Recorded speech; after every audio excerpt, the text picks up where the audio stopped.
The memorial service was on a Thursday afternoon. Small gathering at Riverside Chapel in Bend, Oregon. 23 people, mostly Sarah's book club friends and folks from the neighborhood. My son Derek didn't cry. Not once. He stood near the back, checking his phone, his wife Brittany beside him in a black dress that probably cost more than my monthly mortgage. I'd barely made it through my eulogy when Derek approached me in the parking lot. The November wind cut through my suit jacket. Sarah had been gone 4 days. "Dad, we need to talk," Derek said. He was holding a manila folder. "About your situation." "My situation?" "The house. Your finances. Mom's medical bills wiped you out, right?" He didn't wait for an answer. "Brittany and I have been discussing it. You can't stay in that big house alone. You're 68. What if you fall? What if something happens?" I looked at the folder in his hands. "Derek, your mother just—" "I know, Dad. I know. That's exactly why we need to handle this now, while you're still thinking clearly." He opened the folder. "I found a great assisted living facility in Phoenix. Near us. You'd have your own studio. Activities. Nurses on call. Much better than rattling around in that old house by yourself." Brittany stepped closer, her perfume overwhelming. "We're worried about you, Frank. That house is too much for one person, and Bend is so isolated. What if you need help?" "I've lived here 42 years, I said quietly. Derek pulled out papers. "I had our attorney draw these up. Power of attorney, so I can help manage things, and we can list the house right away. Market's good right now. You could get maybe $450, $475 for it." "You had papers drawn up? Before the funeral?" "Dad, I'm trying to help you. The house needs work, the roof, the foundation, probably asbestos in the basement. You'll never get top dollar if you wait. And the property taxes alone are killing you, right?" I looked at my son, really looked at him. The expensive suit, the Rolex. The practiced concern in his voice that didn't quite reach his eyes.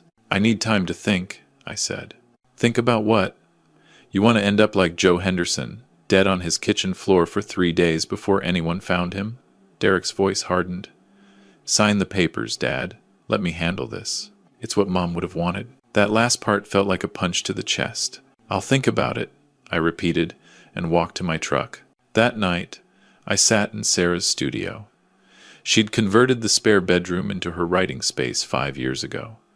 Bookshelves lined every wall. Her laptop still sat on the desk, the screensaver cycling through photos of us. Our wedding day, 1979, the trip to Ireland in 2003, Derek's high school graduation.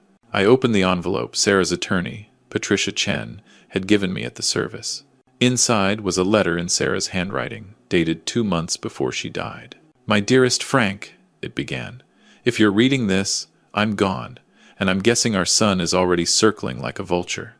I'm sorry, my love. I tried so hard with Derek. I don't know where we went wrong." My hands shook as I continued reading. "Don't let him bully you into anything. The house is yours. The business is yours. Everything I'm leaving you is yours, not his. Patricia has all the details. Trust her. Trust the plan we made. And please, sweetheart, don't spend your remaining years in some beige apartment in Phoenix, watching cable TV and playing shuffleboard with strangers. That's not you. That's never been you." I called Patricia the next morning. "I was wondering when you'd call," she said. "Sarah made me promise to wait until after the service. Can you come to my office? There are some things we need to discuss." Derek called me 3 times that morning. I let them all go to voicemail. The 4th time, I answered. "Dad, have you thought about what we discussed?" "I'm thinking, Derek." "What's there to think about? You're alone in a 4-bedroom house. You're retired. You have no reason to stay in Bend. Come to Phoenix. Be near your family. Be near your grandson. I haven't seen Jackson in 2 years. Silence. Then, we've been busy. You know how it is. But if you were here, we'd see you all the time. Would you?" "Dad, what's that supposed to mean?" "Look, I'm trying to help you. Mom's medical bills, the house, your brewery barely breaking even. You need to be realistic about your finances." "How do you know about the brewery's finances?" "I looked at your tax returns. You left them on the kitchen table when I was there last spring." "Dad, You're losing money. That place should have been sold years ago. I closed my eyes. Sarah had loved that brewery. We'd bought the small craft brewery in 1998, turned it into a local institution. The Deschutes Brew House. Small operation, just me and 2 employees, but profitable enough. And more than that, it was ours. I need to go, I said. Dad, just sign the papers. I'll handle everything. You won't have to worry about anything. Goodbye, Derek. Patricia's office was downtown, above a coffee shop. She was 60-something, sharp-eyed, with gray hair. She wore a practical bun. She'd been Sarah's attorney for 15 years, handling her contracts when Sarah started selling her novels. Frank. She shook my hand firmly. I'm so sorry about Sarah. She was an extraordinary woman. She was. She was also extremely thorough. Please, sit down. Patricia pulled out a thick file. Sarah came to me 2 years ago, right after Derek's last visit. Do you remember that visit? I did. Derek had come for Thanksgiving 2022. Spent the entire weekend talking about real estate opportunities, how we should sell the brewery, how Bend was dying economically, how we needed to liquidate assets while we could. Sarah had been furious after he left. She told me she was worried, Patricia said. Worried about what would happen to you after she was gone. Worried that Derek would pressure you, manipulate you. So we made a plan. She opened the file. Did you know Sarah's novels were still selling? I knew she got royalty checks. Small ones. Patricia smiled. Not that small, Frank. Her mystery series took off in 2018. Foreign rights, audiobooks, streaming options. Last year alone, her royalties were $47,000. I stared at her. This year, with her passing generating publicity, sales have tripled. The royalties will continue for the life of the copyright, which is 70 years after her death. Conservative estimate, you're looking at $30,000 to $40,000 annually, possibly more. I had no idea. Sarah didn't want Derek to know. She watched how he treated you both, always with his hand out, always with schemes and investments that needed funding. She was afraid if he knew about the money, he'd find a way to take it. Patricia pulled out more documents. The royalties go into a trust. You're the beneficiary. Derek can't touch it, even if he somehow gets power of attorney. It's protected. Why didn't she tell me? She was going to. But the cancer moved faster than anyone expected. Patricia's voice softened. She wanted you to hear it from me, in a professional setting, so you'd know it was real and legally sound. I sat back, overwhelmed. There's more, Patricia said. The house. Did you know it's fully paid off? We paid off the mortgage in 2015. And did you know it's worth considerably more than Derek thinks? I had it appraised last month, at Sarah's request. Current market value, with the renovations you did in 2019 and the property size, is $630,000. Derek said $450,000. Derek is either misinformed or lying. And that assisted living facility in Phoenix? I looked into it. It's $4,000 a month, $50,000 a year. They'd drain your savings in 5 years. Then guess who'd be on the hook for the bills? I didn't need to answer. Frank, Sarah made me promise to tell you this. You have options. You're not helpless. You're not broke. You don't need to do anything you don't want to do. I drove home in a daze. The house felt different now. Not empty, exactly. More like Sarah was still there, still protecting me even in death. Derek called again that evening. Dad, I'm flying up this weekend. We need to get this settled. Derek, I'm not ready. You're never going to be ready. That's why you need to let me handle it. I'll bring the movers. We'll pack up Mom's things, get the house listed, and have you in Phoenix by Christmas. Derek, I said no. Dad, you're not thinking straight. You're grieving. You're emotional. This is exactly why you need someone to make decisions for you. I'm perfectly capable of making my own decisions. Are you? Because from where I'm standing, you're a 68-year-old widower, living alone, running a failing business, in a house you can't maintain. What happens when you can't take care of yourself? I'm 68, not 98. Joe Henderson was 71, dead on his floor for 3 days. Stop using Joe as a weapon. I'm not. I'm being realistic. You need help, whether you want to admit it or not. I thought about Sarah's letter, about Derek circling like a vulture. Come this weekend if you want, I said. But I'm not signing anything. Dad. Good night, Derek. I sat in Sarah's studio that night, looking through her manuscripts. She'd written 12 novels, all featuring Detective Sarah Morrison, solving murders in small Oregon towns. The books were good, really good. I'd read every one, usually before anyone else. On her desk, I found a notebook. Her handwriting filled the pages. Notes for novel 13, the one she'd never finish. But in the margins, she'd written other things. A timeline, names, dates, and then I saw it. A note dated 3 months before her diagnosis. Derek called. Needs $30K for investment opportunity. Told him no. He got angry, said we were sitting on money while he struggled.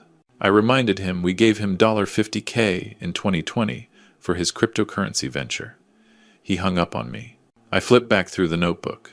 More notes, more requests for money, more arguments. Derek says we're being selfish. Says the brewery is a vanity project. Says Frank should sell it and invest in his marketing firm. I told him Frank loves that brewery. Derek said, love doesn't pay bills. I wanted to cry. Derek brought Brittany for Christmas. She spent the whole time on her phone. Jackson asked if he could stay with us for summer. Derek said no. We're too old to handle a 10-year-old. Jackson looked heartbroken. Derek called Frank pathetic today.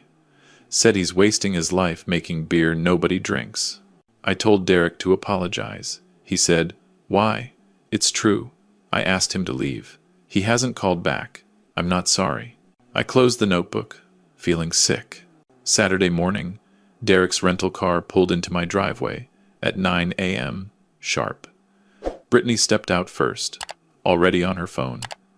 Derek got out, carrying his folder and a briefcase. Dad. He hugged me briefly. You look terrible. Are you sleeping? I'm fine. You're not fine. This is what I'm talking about.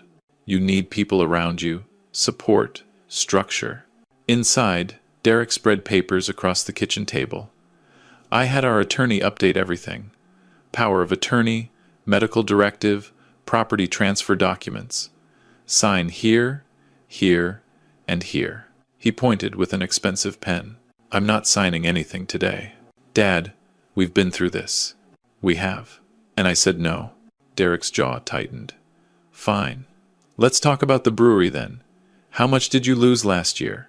The brewery is fine. I saw the tax return, Dad. You cleared maybe $20,000. That's poverty wages. It's enough. It's not enough. What about when you need medical care? What about when the roof needs replacing? What about when you can't work anymore? I'll manage. Brittany spoke up from the living room. Frank, Derek is trying to help you. Why are you being so stubborn? Because it's my life, Brittany. Your life? You're alone in a declining town, running a failing business, living in a house too big for you. That's not a life. That's existence. I looked at her. You've been to this house 3 times in 12 years. Don't tell me about my life. Derek stood up. Dad, I've been patient. But here's the reality. You can either sign these papers willingly, or I can petition the court for conservatorship. The medical bills from Mom's care, your age, living alone, the brewery losses, I have grounds. Do you really want to fight me in court? There it was, the threat I'd been waiting for. Get out, I said quietly. What? Get out of my house. Dad, you're being irrational. This is exactly the kind of behavior that proves you need. Get out. Derek gathered his papers. Fine. But when you fall, when you have a stroke, when you're lying in a hospital bed unable to make decisions, don't expect me to clean up your mess. He headed for the door. Call me when you're ready to be reasonable. They left. I sat at the kitchen table for a long time. Then I called Patricia. He threatened conservatorship, I told her.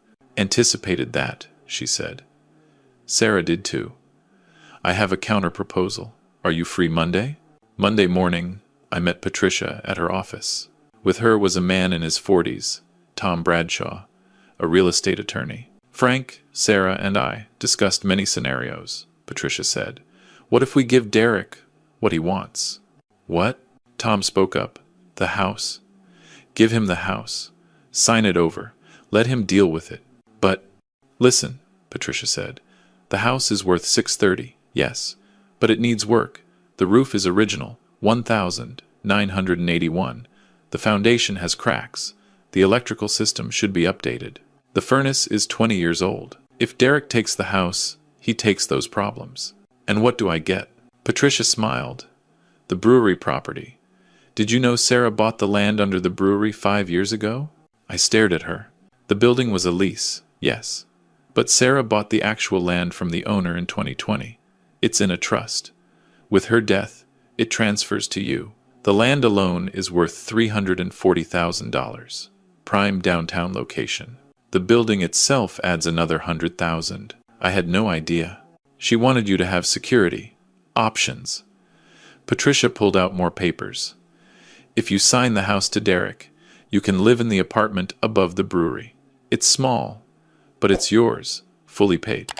Your living expenses drop dramatically. Combined with the royalty income and brewery profits, you're financially stable. Tom added, and here's the thing. The house needs approximately $90,000 in repairs to maintain value. Derek doesn't know that. He thinks he's getting a $600,000 asset. He's actually getting a $500,000 asset with a $90,000 repair bill. Can he sue me? For what? You're giving him the house free and clear. If he didn't do his due diligence, that's on him. Every issue is documented. The roof permits from 1,981. The foundation inspection from 2019. It's all public record. He just never looked. I thought about it. What about Sarah's things? Her studio? Her books? We move them first, Patricia said. This week, before you sign anything, everything you want to keep, we move to the brewery apartment. Her studio, her belongings, the items that matter. Derek gets the furniture, the appliances, the house itself. You keep what's irreplaceable. When? Tomorrow. I'll arrange movers. That Tuesday, 3 movers helped me transport Sarah's studio to the brewery apartment. Her desk, her bookshelves, her manuscripts, her laptop, the photos from the walls, her favorite reading chair, her collection of fountain pens, the quilt her grandmother made, the things that meant something. I left the rest, the couch Derek always complained about. The dining room table, he said, was outdated. The appliances Brittany called vintage in a bad way. Wednesday morning, I called Derek. Dad, he answered. Have you reconsidered? I have. You're right. I'm too old to maintain the house. I'm too old to fight you. I'll sign. Silence. Then, you will? Yes. Come this weekend. Bring your papers. Okay, good. This is the right decision, Dad. You'll see. Saturday, Derek arrived with Brittany and a notary. I'd made coffee. We sat at the kitchen table one last time. You're doing the right thing, Derek said, sliding papers across to me. I signed them. The house transferred to Derek, effective immediately. He actually smiled. This is great, Dad. Really great. We'll get the place listed next week. I'm thinking we can probably get $500,000, maybe more with the right staging. The roof needs replacement, I said. And the foundation has some cracks. That's fine. We'll price accordingly. Or maybe just sell as is. I signed the last page. The notary stamped everything. So, Derek said, about the Phoenix facility. I can get you on the waiting list. Probably move you in by January. I'm not going to Phoenix. What? Dad, we agreed. You agreed?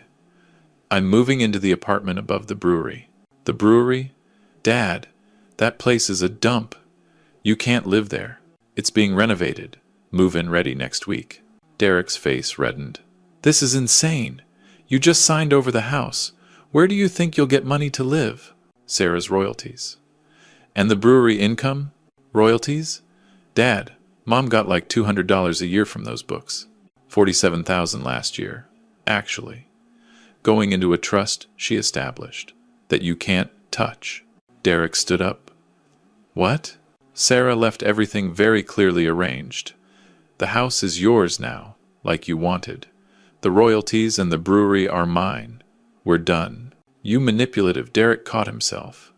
You let me think you were broke. You let me think you needed help. You assumed I needed help. I never said I did. Brittany looked at Derek.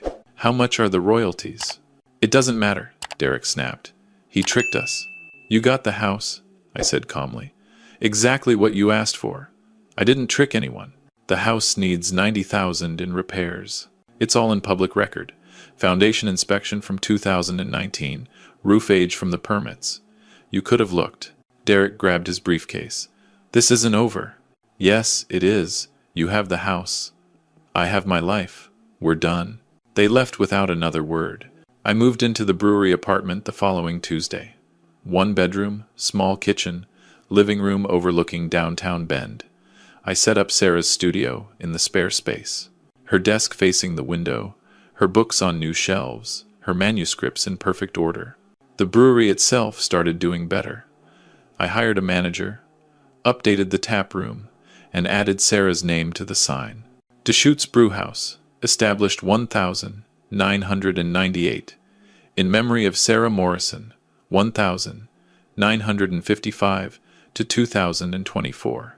Derek did list the house for $525,000. He got one offer, $460,000, after the inspection revealed all the issues. He countered at $490,000. They walked. The house sat on the market for 4 months. Finally, someone offered $440,000. Derek took it.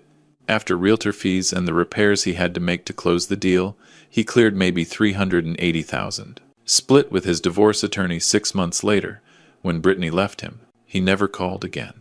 1 year after Sarah's death, I sat in her studio at the brewery, reading her last manuscript.